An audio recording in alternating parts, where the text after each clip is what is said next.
Usa ka tingog. Usa ka katawhan.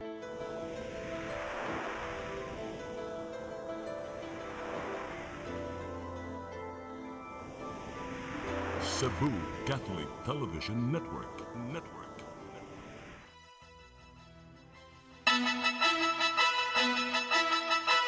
Uluhan sa mga balita sa Sayre 47. Nagbayan sa Sugbo ug Mandawi supak nga ipaubo sa ACQ ang pipilakabahin dinhi sa Sugbo. Ikaw 34 nga charter day sa Dakbayan sa Sugbo sa Lugon pinaagi sa online. Kapulisan sa Dakbayan sa Sugbo nakasakmit og 1.3 milyones pesos nga shabu sudlan sa kasimana nga operation.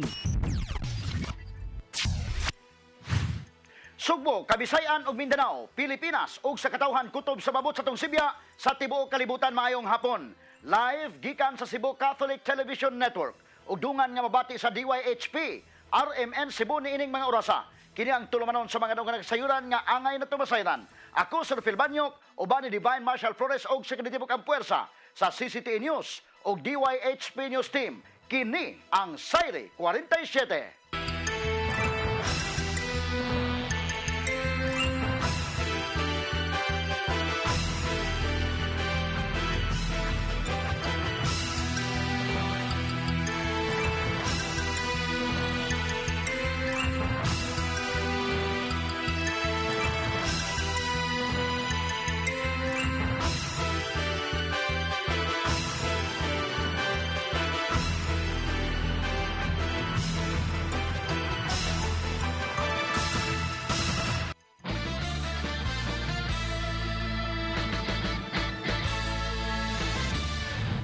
Ang syudad sa Mandawi ug Dakbayan sa Sugbo dili uyon sa pagpaubos sa Dakbayan nga parte sa Cebu Island sa Enhanced Community Quarantine kun ECQ.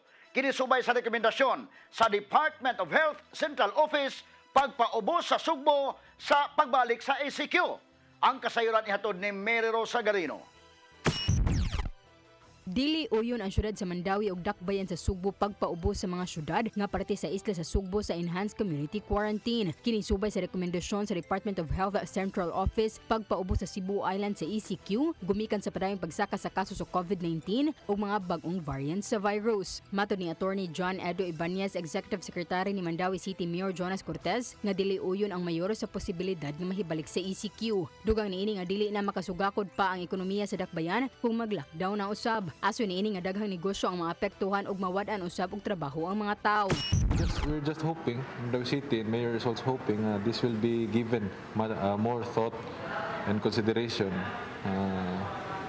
sa ato ang mga kadagkuan kay ang ato ang mga negosyo dili lang ang mga negosyante may mapagtaran hasta ang ato ang mga yanong mamumuo, ato ang mga workers na they have to contend with sa pagkakaroon nga dili full shift ang ilang matrabahuan kay mao lagi na ay limitation sa oras, so ubay-ubay silang katrabaho na uban nga sige kanila sa inyong shift para makatrabaho tanan unya nasa tayo nadunggan nga mga establishments nga for example ang ilang pre-pandemic ang ilang gi-hire in a small business establishment 100 ka persons karon less than 10 na lang ang ning duty. So naginahinay na tag-open, hinahinay na tag-establish, we are living with COVID na ato nang distrikto ang ato ang mga protocols unya i-lockdown tagbalik.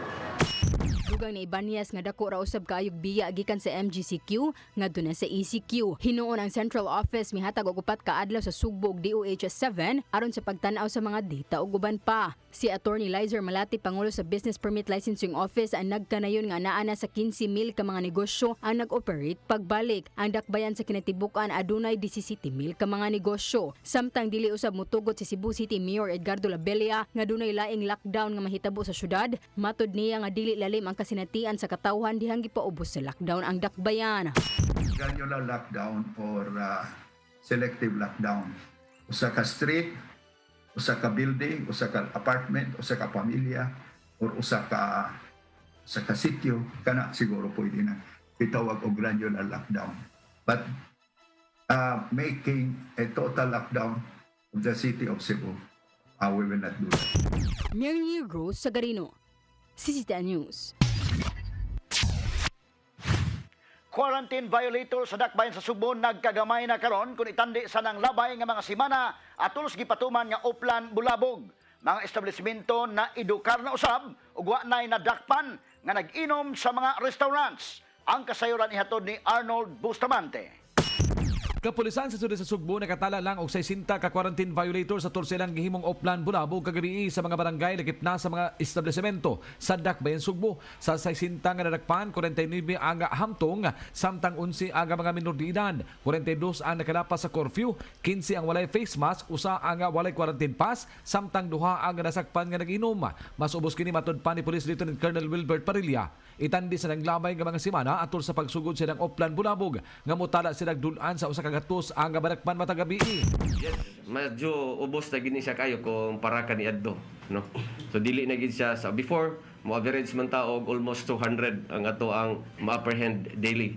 So sa pagkakaroon na lang tayo mga 60. Pasabot ni Parilla nga nasayod na ang katawhan may kanabutan sa subsub nga pagpatuman sa kapulisan sa minimum health standard nga bisan dili manukop pagsuroy ang mga barangay sa syudad tungod kay ang ilanggi siguro ang mga dapit nga taas ang kaso sa COVID-19.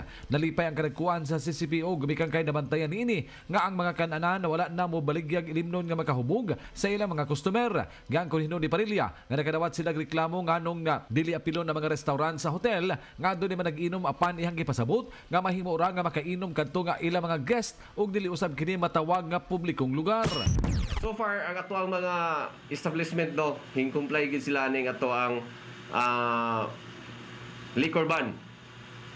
Kung makita nimo magsuri-suri ka kaniadto kaning daghang mga imnanan karon wala na gid tay makita. Although natay mga report nga nanasad kuno sa mga hotels but ang mga hotel banggod do na sila exemption especially kung guest nila ang mga mag-inom sa ilahang restaurants, so exempted na siya ang mga guest kay considered as mga sa katong in-house nga mga tao diha sa sud sa mga hotel. Nagkumatod panatabang ang task force kasaligan sanglit sila ang gitahasan nga mosulod sa mga barangay nga misulbong ang kaso sa COVID lakip na ang mga personel sa Cebu City Hall sama sa City Environmental Sanitation Enforcement Team Conceset nga mao imudakop nadto nga nakalapas sa mga ordinansa sa dakbayan. Magpadayon paghihapon ang Oplan Bulabog hangtod nga maedukar na sa hingpit ang mga Sugbuanon sa pagsunod sa minimum health standard. Arnold Bustamante, CCT News. Gipahibaw ni Cebu City Mayor Edgardo Labilla nga dugang pundo ang ibukod sa NUA Complex alang sa pagpalambo sa pasilidad nga gitagana sa mga coronavirus disease kung COVID-19 asymptomatic patients. Matod ni Mayor Labilla nga mangayo sila sa budgetary requirements nga gikinahanglan aron ang maong pasilidad mabutangan og dugang ekipo nga makatabang sa pasilidad ilabi na sa sanitation. Sa miaging semana usa ka Facebook post ang nitumaw nga naglatid nga ang New Normal Oasis for Adaptation and Home Kunua Complex sa Cebu City dili na matud pa conducive for isolation. Butang nga gitubag dayon sa nagdumala sa nisgutang pasilidad.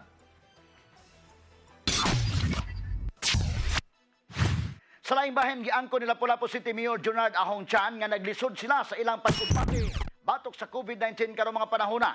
Kinihuman nga ubay-ubay sa mga sakop sa ilang contact tracing team o mga responders ang apektado sab sa virus. Gipahibaw ni Mayor Chan nga dunay upat ka mga sakop sa contact tracing team sa ilang syudad nga nagpositibo sa COVID-19. Apil na ganin ini ang igsuon sa mayor nga si Grace Chan Karungay, ang pangu sa Epidemiology and Surveillance Unit. Nunot nini, giawhag ni Chan ang publiko nga mag-amping sa ilang kaugalingon aron dili matakdan sa COVID-19. Ipakatap na sa managlahing dapit dinhi sa syudad sa Subo ang dugang mga sakop sa Task Force Kasaligan nga mo'y moayuda sa kapulisan pagpatuman sa mga quarantine protocols. Gipaabot nga 180 na ka mga sakop sa Task Force nga Kasaligan ang ikatag sa managlahing bahin ng syudad sugod sunod semana. Kinuhuman nga nadugangan og 62 ang unang 118 ka mga sakop sa maong Task Force.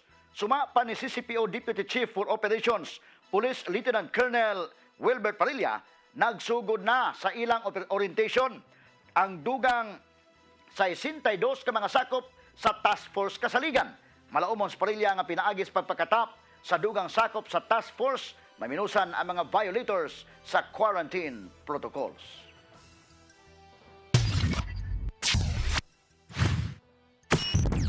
Musunod, ika-84 nga Charter Day sa dakbayan sa Sugbo sa Ulugon pinaagi sa online. Kana uguman pa sa atong pagbalik sa Sayre 47.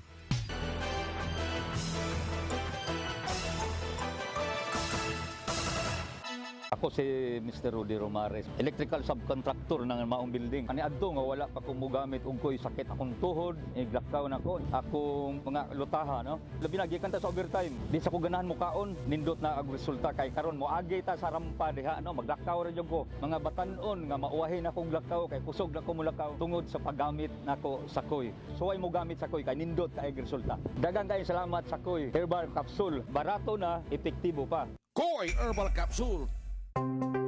Discover the beauty of the Philippines.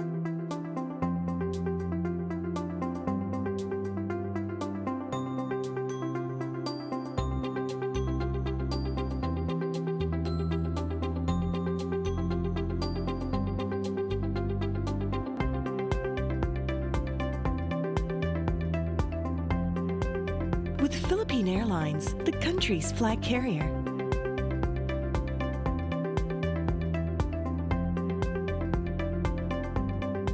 The airline that lets you feel the warmth of the nation.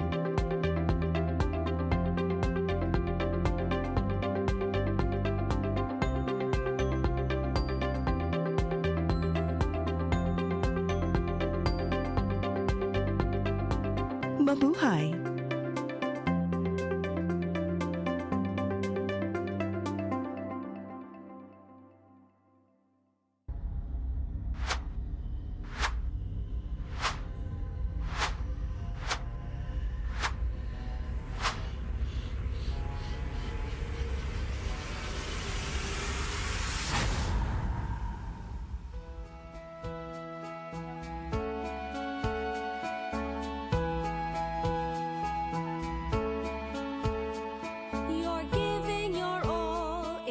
Glory, touching each heart and soul by spreading His words and wonderful deeds that send forth His kingdom.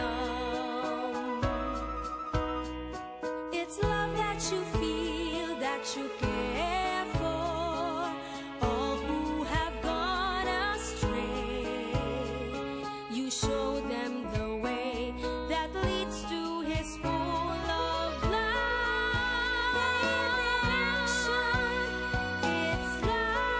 Faith in action, true love.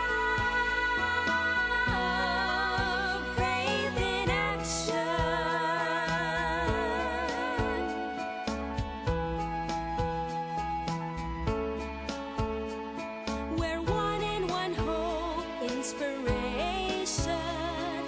through God's amazing grace.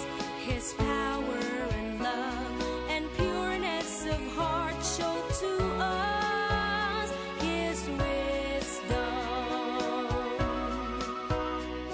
It's love that you feel, that you care for all who have gone astray.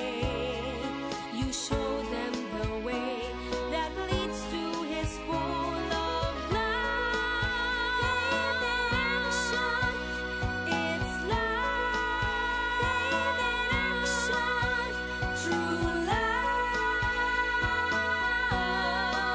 Faith in action.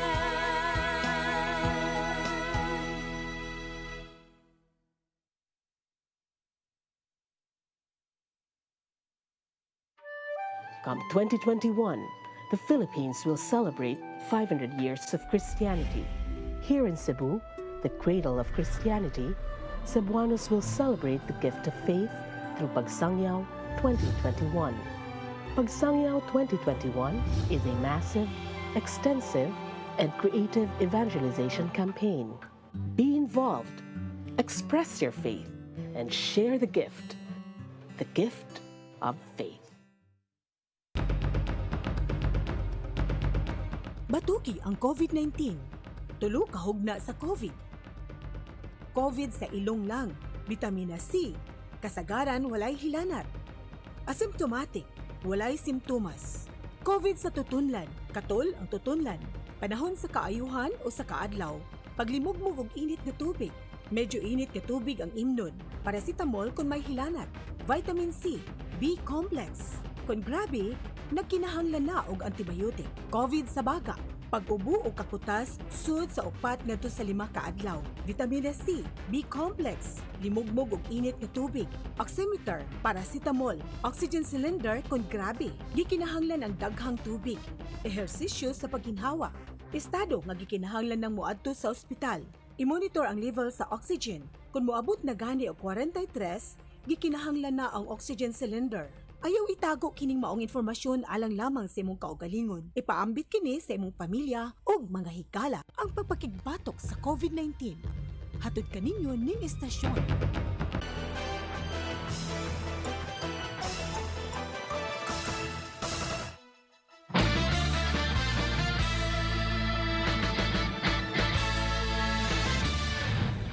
'84th Charter Day celebration sa Cebu City sa Ulugon ug mga adlaw o gawas sa mubong programa nga buhaton sayo ug buntag.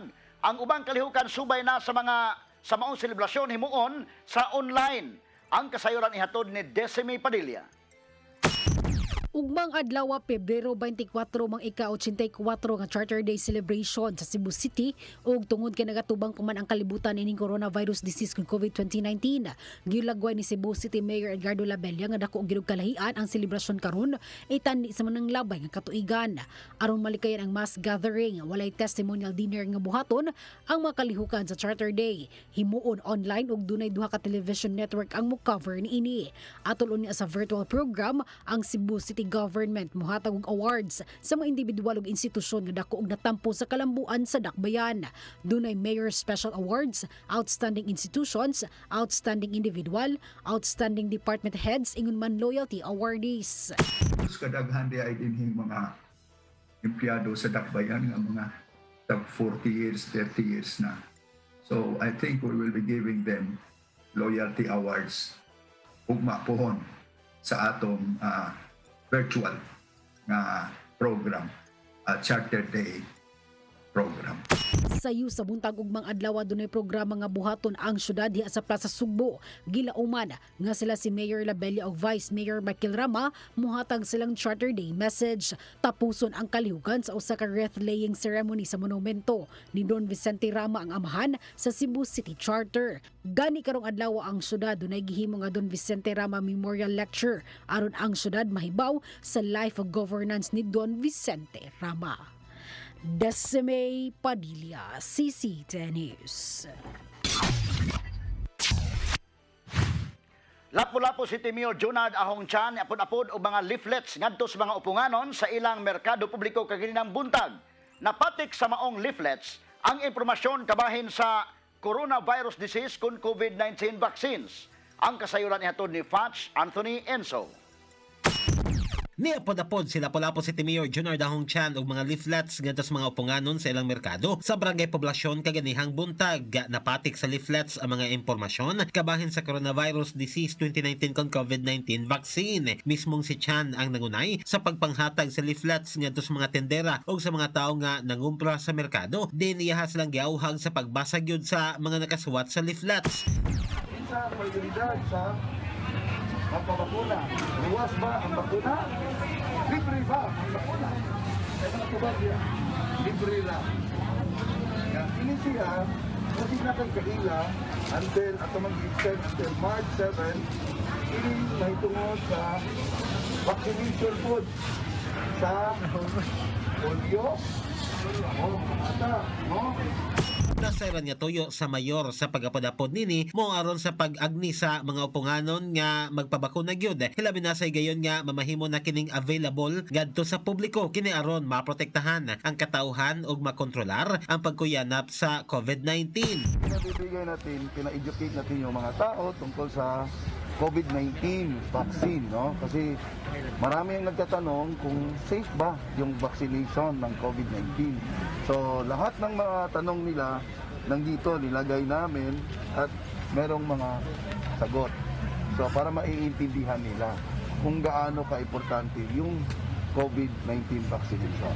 Gawa sa mga leaflets sa COVID-19 vaccine, lakip niya gyapod-apod sa mayor ang mga leaflets nga dunay impormasyon kabahin sa bakuna sa polio ug tipdas. Kini human nga base sa ilang datos ni kunhod ang gidaghanon sa mga bata nga nagpabakuna sa polio ug tipdas, diin posibleng gumikan kini sa ilang nasinati nga kahadlok. Fox Anthony Inso, CCTN News.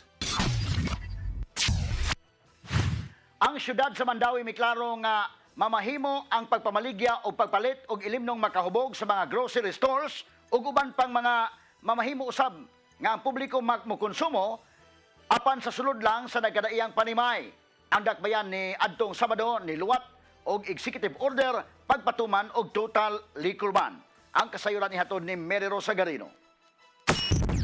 Makahinumduman ni adtong Sabado niluwat si Mandawi City Mayor Jonas Cortez og Executive Order No. 9 pagpatuman og total liquor ban gumikan sa padayong pagsaka sa kaso sa COVID-19 sa dakbayan ug hulga sa bag-ong variant sa virus. Anaa sa maong EO ang pagdili sa tanang tawo, business managers, resto bars ug uban pa sa pag-inom og pag-serve og ilimnong makahubog sud sa jurisdiksyon sa dakbayan. Apan giklaro sa syudad sa Mandawi nga mamahimo og gihapon ang pagpamaligya og pagpalit og ilimnong makahubog sa mga grocery stores ug convenience stores. Mamahimo usab ang pag-inom niini apan sulod lang sa nagkadaiyang mga panimay. Matud sa labaw sa BPLO nga ang pag-inom og pag-serve sa mga pampublikong lugar ang hugot nga gidili sa dakbayan. But to clarify, serving and drinking mao to ang atong giprohibit. Selling can be done. Selling can still be allowed. So katong mga grocery, mga sa tawagan ni convenience stores, pwede gyapon sila mo baligya. Ayaw lang gid nila ablihan, ayaw nila ipainom di sa ilang tungod. Baligya na, pauli bahala na sila asa na nila ikuan. Nga sila lang. Kay again, the rationale of the executive order is katulagi siya nga malimit ang mga public gatherings if you read the kuan. And it's clear man dito sa atong giprohibit nga serving and drinking man. Matod ni ini nga nasuta nga nakamugna og panagtapok sa mga establishmento ang mga nag-serve og ilimnon. Giangkon sa labaw nga ubay-ubay usab ang mga nagsira nga mga establishmento gumikan sa epekto sa liquor ban. Mary Rose Sagarino, CCTN News.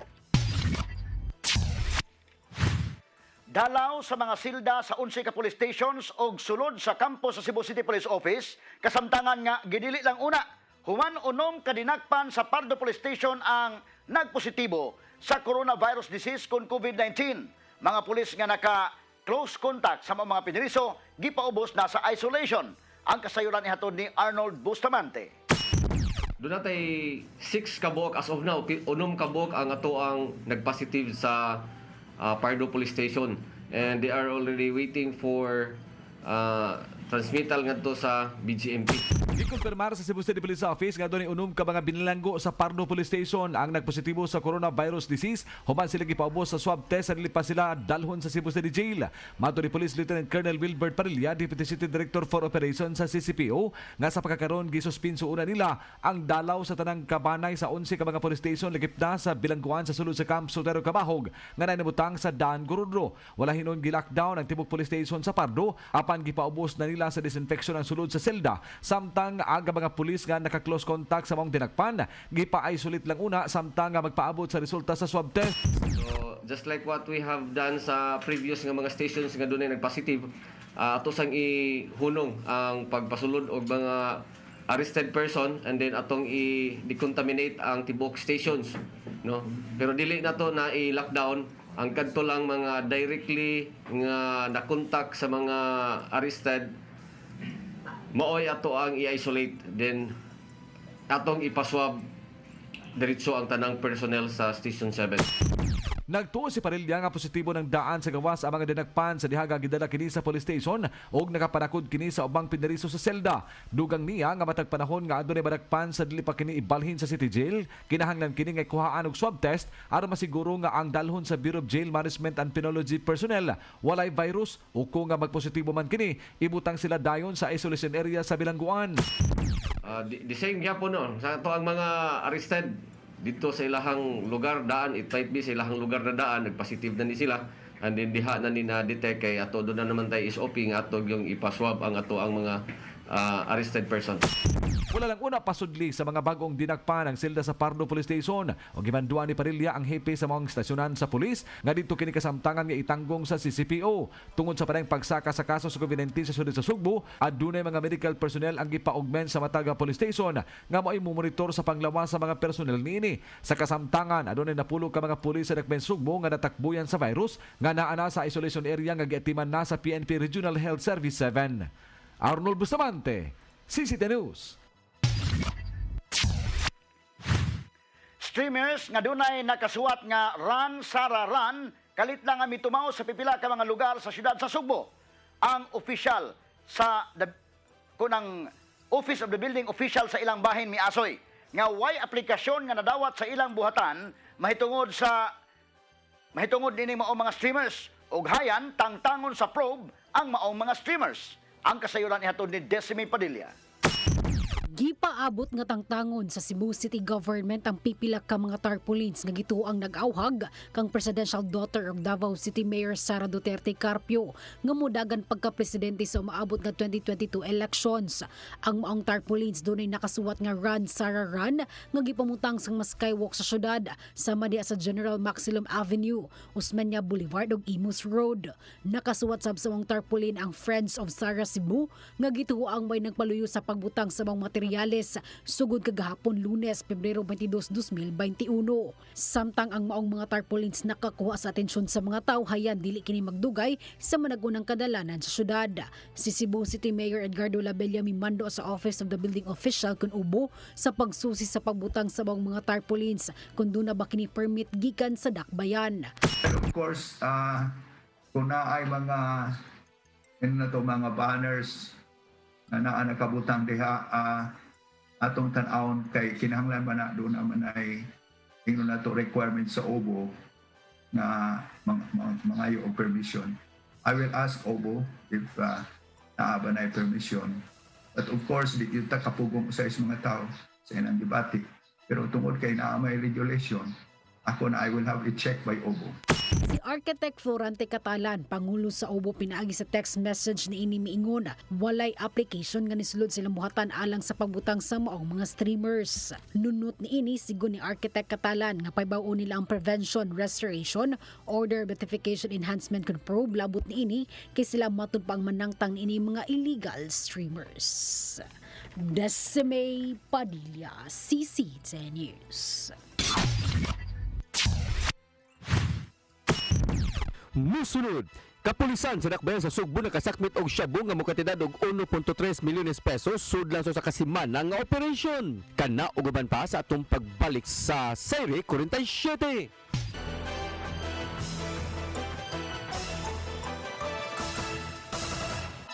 Ako si Gumersindo Alforque Rivera, ako asawa ni Tigas Fernando. Nadto una, sakit ang kalawasan. Kaya ako manggimintin ang koy, nawa na tanan, nakaayos ang mong balatian. Barato na, epektibo pa. Koy Herbal Capsule.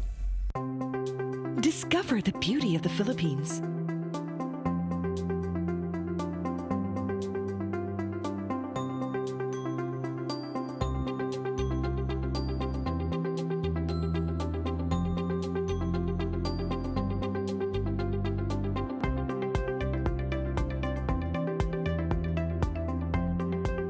With Philippine Airlines, the country's flag carrier.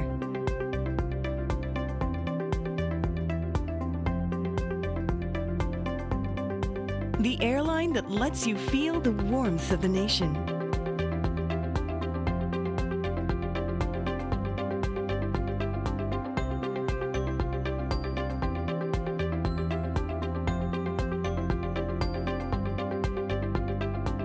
Mabuhay!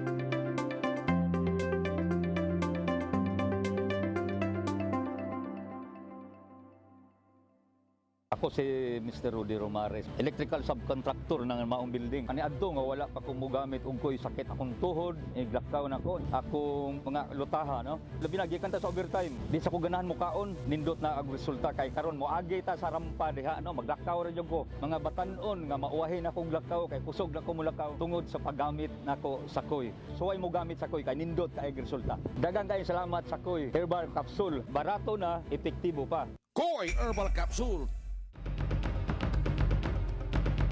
Batuki ang COVID-19. COVID medical kit nga gikinahanglan sa imong balay.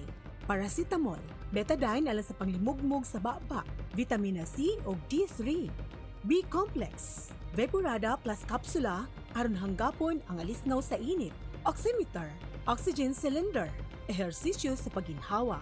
Ayaw itago kining maong informasyon alang lamang sa imong kaugalingon. Ipaambit kini sa imong pamilya ug mga higala ang pagpakigbatok sa COVID-19. Hatod kaninyo ning istasyon. Tuig 2021. Sa ulugon ta ang ikalima kagatus ka tuig nga kasumaran sa pag-abot sa Kristyanismo dinhi sa Sugbo. Agi og pagpangandam nining dakong kasaulugan gilusad ang programa Pagsangyaw 2021. Usa ka mabulukon nga kalihukan sa pagpaambit sa gasa sa pagtuo. Madungog diha sa mga parokya ug laing-laing pundok. Gipasiugdahan sa mga laiko dinhi sa Archdiocese sa Sugbo. Gidapit ang tanan sa pagsalmot niini sa bisan unsa nga paagi. Ipaambita ang gasa sa pagtuo.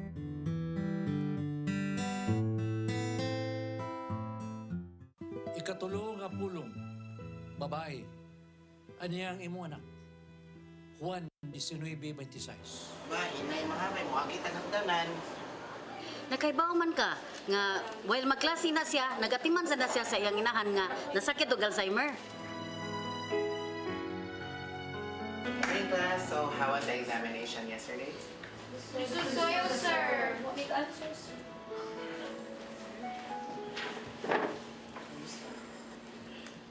Si Romel, makigistorya nimo ang atong principal after sa imong klase. Adto lang unya sa iyang opisina. Dili maayo inyong gibuhat. Usa ka sa maayong teacher dinhi sa atong eskwelahan. Ma!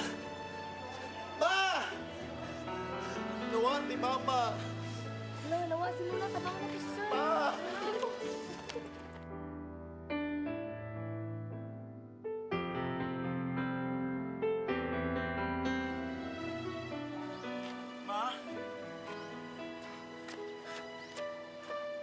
Ma!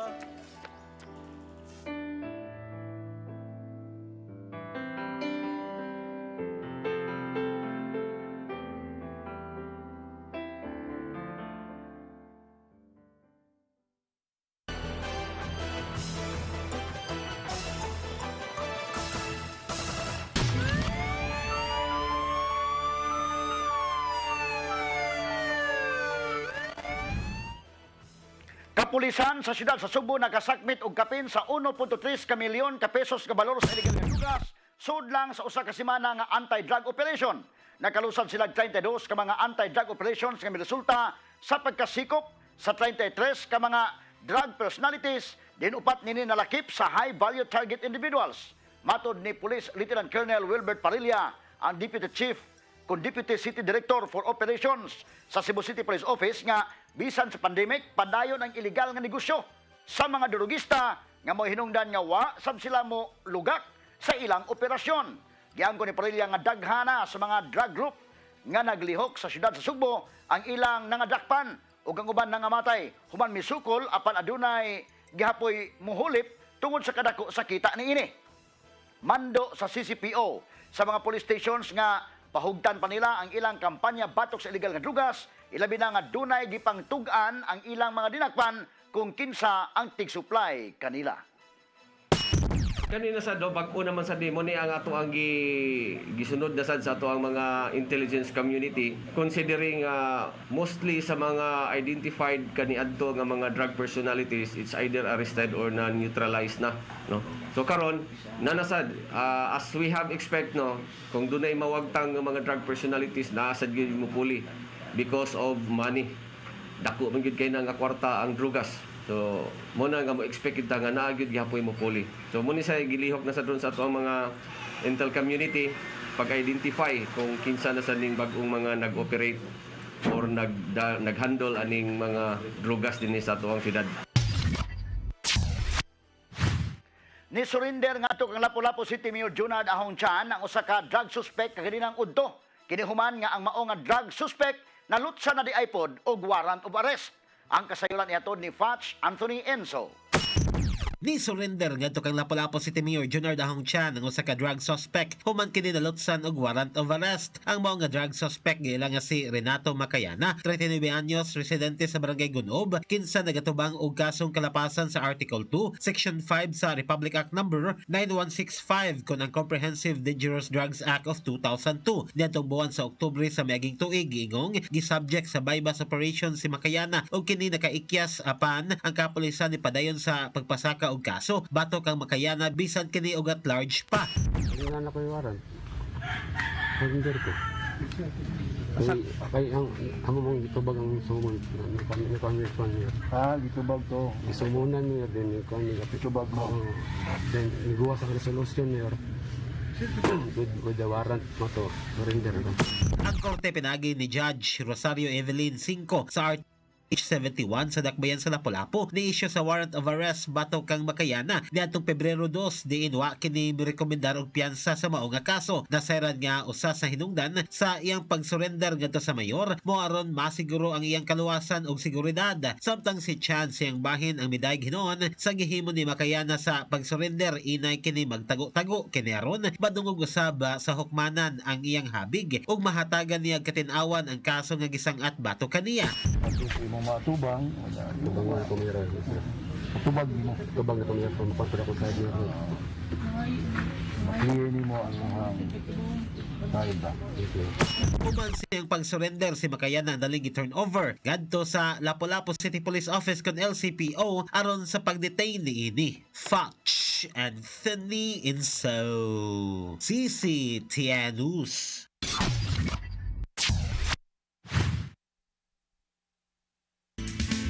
Lamdag, uban ni Tatay Dodong Limsua. Sa suwat ti San Pablo, sa mga Tesalonika, siya may pasidaan kanila, sutaan ninyo ang tanan, ampingi ang mayo o isalikway ang dautan. Kini nagpasabot ka likayan nato ang bisan unsa nga dautan, ilabi na nga ang pagbaton o kasing-kasing nga dautan ang mga tinguha. Mayo tingali atong pamalandungon kining butanga o atong suhiron kung wa ba kita maghupot o kasing-kasing nga dautan. Ang tao nga may kasing-kasing nga dautan, mayo kayong mulinglas sa uban, pinagi silang pag mga swabi nga mga pinulungan. Apan kung imong tanawon ang bunga sa ilang kinabuhi, dinhi imong makita nga wag yun sila'y mga motubo espiritually. Ang kasing-kasing nga dautan, walay konsensya. Dili sila mahadlok mohimog dautan o dili makamong manghinulsol kung sila makasala. May igsoon, mo kining atong lamdag karong adlaw.